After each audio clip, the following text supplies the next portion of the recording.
7, exact 7. Ayun, 7 a.m. na. Gora bells. Yahoo!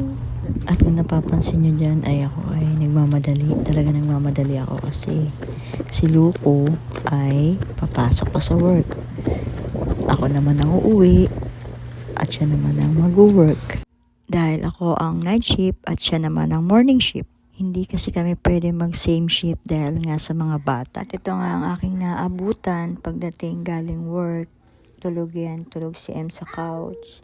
Si Brent naman nagpo-phone at si Briggs naman ay nakatulog na while watching TV. Ganito ang buhay Canada dahil wala naman kaming katulong. Wala kami ibang asa kundi ang aming mga sarili dito sa abroad. At ayun nga, dali-dali akong para mailipat na sa bed si Briggs at kawawa naman. 2 hours later. At gising na nga ang mga kiddos at